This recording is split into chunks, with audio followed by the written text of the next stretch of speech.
Howdy. Today I have a review for you of the LEGO Marvel Superheroes set number 76208, the Goat Boat.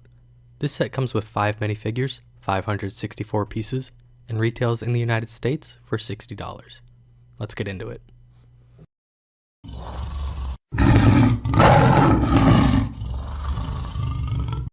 The first minifigure in this set is someone we've seen on the channel before. He's not exclusive to this set, it's Gore, and he's not interesting at all. He looks like a mummy.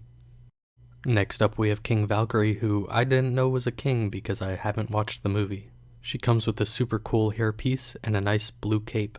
The printing on her legs and front and back of the torso is metallic and it's pretty intricate. She comes with a dual-sided face. One face is curious and the other face is happy or smiling. This is probably the best Valkyrie we've gotten. Next up we have Korg, who's a pretty cool character and a pretty cool minifigure. He's got a headgear that really couldn't be put on any other minifigure, and a nice skin tone in the dark grayish bluish color. Both of his faces are happy, and I think that suits his personality quite well. He and Valkyrie are the only 2 exclusive minifigures in this set. Next up we have Thor in the blue suit. This guy's pretty cool. He's got blonde Qui-Gon Jinn hair. Unfortunately, he's not exclusive to this set. He comes in the Attack on New Asgard, and you can check out my review on my channel.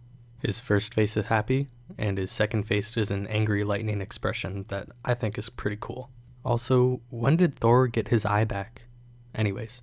Finally, we have Jane Foster's Mighty Thor. She comes in 2 other sets, one of them being the Attack on New Asgard.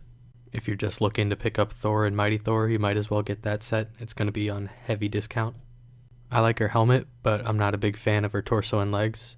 Her dual-sided face has an angry expression and a neutral expression on the other side. Looking at the instructions, there's nothing too wild about this set. It has 6 bags to build the goat boat. I actually really enjoyed building this set, and I think it's pretty underrated, but the $60 price tag does warrant a little bit more, I think. The stickers you get in this set are actually pretty cool Viking stickers. I don't apply stickers, so do whatever you want with them. This review isn't going to have them. The worst part of this set by far is the 2 goats. LEGO just recently made a goat mold in 2024, so this came out before then, and it's pretty awful.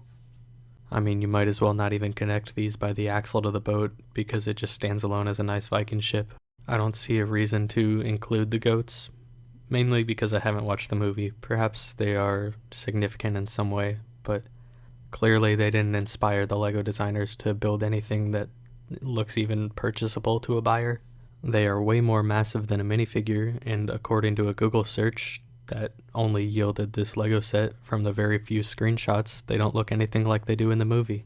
The main build from the front doesn't look too enticing. The big gap in the center actually made me go back and look at the instructions to make sure I didn't miss anything. The side profile, however, is super cool, and that curve underneath was actually very interesting to build. There's some hover tiles on the bottom that make me question why the goats are needed, because if Stormbreaker is in the front and it can hover, then why does it need any goats to make it go forward?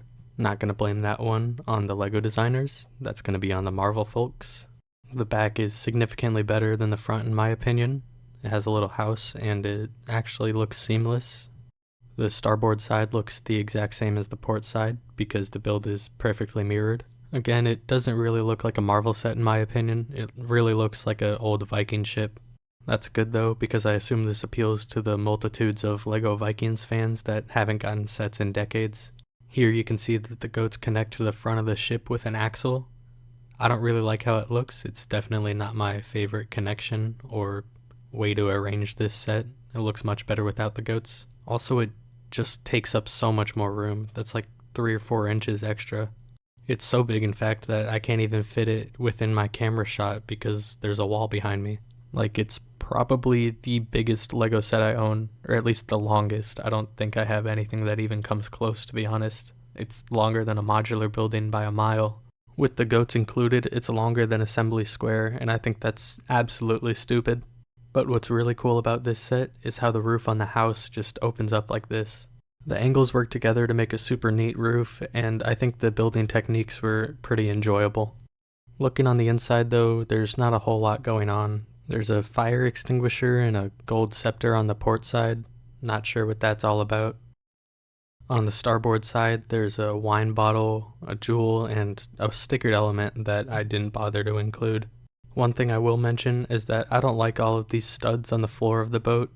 This build is in some desperate need of some tiling work. Like, look at the roof right here, how there's only a few studs. That's exactly how the deck should be. It's not even like a missed opportunity. I think at $60, it was kind of a necessity. I definitely do not recommend buying this for $60. I got it for around $30, and I'm pretty sure you can get it for $48. I'm also pretty sure that it's been retired, so you can probably get it for a better deal if you find it somewhere. I'm only reviewing this because I need to go through a giant backlog of sets that I haven't built yet. Like, I'm so far behind, I still have to do the 2018 Hogwarts Express when they've made 2 Hogwarts Expresses since then. This one's still retail anywhere but lego.com, so I think that's just fine to review. Overall, I'm a big fan of the build for this set. I really like this ship. I think the exclusive minifigures are great. That's Valkyrie and Korg. Thor and Mighty Thor are also pretty good, but they come in the Attack on New Asgard. And Gore, as I've said before, not the greatest minifigure. But he's still not the worst part about this set. The worst part is definitely the goats. If you're afraid of them, I definitely understand. They are absolutely terrifying. Worst goats ever made by LEGO. That's all I have for you right now. If you enjoyed the review, make sure to drop a like, and also consider subscribing, as that's always appreciated. I also have a lot more content like this if you want to check it out. See ya.